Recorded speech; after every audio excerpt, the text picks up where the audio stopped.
Hi friends, blouse cutting ఇవాళ measurements without మెజర్మెంట్స్తో మనం ఎలా కటింగ్ చేసుకోవాలో చూద్దాం. బ్యాక్ పార్ట్ని ముందు పొడవు చూడండి, పొడవు పెట్టుకోవాలి. ఖర్చుతో సహా పెడుతున్నాను, అసలు పెడుతున్నాను. ఓకేనా. నెక్స్ట్ చెస్ట్ లూజ్ చూసుకుంటున్నాం అన్నమాట.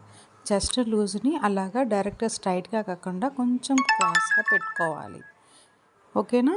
ఆ తర్వాత అదేవిధంగా నడుము లూజు, అసలు కొలత ప్లస్ ఖర్చు.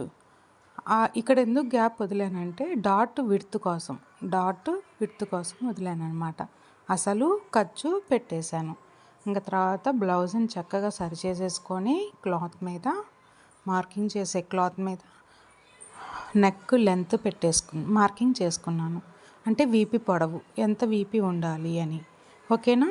అక్కడ మార్కింగ్ చేసుకున్నాక హ్యాండ్ అలా పెట్టడం వల్ల షోల్డర్ చక్కగా విచ్చుకోకుండా నిలబడిద్ది స్టాండర్డ్గా. అలా పట్టుకొని చక్కగా పెట్టేసుకుంటే విచ్చుకోకుండా జారకుండా షోల్డర్ ఉంటుందన్నమాట. అదేవిధంగా ఆల్రెడీ మనం మార్కింగ్ చేసుకున్నాము. అది కరెక్ట్గా మనం ఫస్ట్ పెట్టిన దానికి ఇప్పుడు ఏమైనా మార్పు ఉందా అనేది ఒకసారి చెక్ చేసుకోవాలన్నమాట.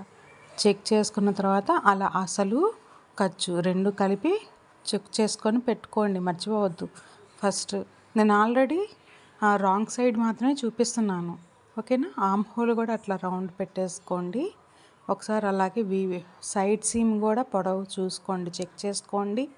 అదేవిధంగా చక్కగా చంక రౌండ్ మార్కింగ్ చేసుకొని ఓన్లీ వెనక వైపు పార్ట్ మాత్రమే అలాగా సీమ్కి మ్యాచ్ అయిందా లేదా, అంటే chest loose plus arm hole loose రెండు కరెక్ట్గా మ్యాచ్ అవ్వాలి. మ్యాచ్ అవుతేనే బ్లౌజ్ పర్ఫెక్ట్గా కటింగ్ వచ్చింది అని అర్థం అనమాట.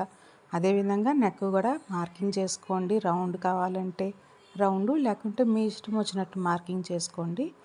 చక్కగా కటింగ్ చేసేసుకోండి ఈ విధంగా. ఓకేనా. ఈ విధంగా చేస్తే పర్ఫెక్ట్గా వస్తుంది. ఇట్లా నాచ్ ఇవ్వడం వల్ల మీరు ఆది బ్లౌజ్ కటింగు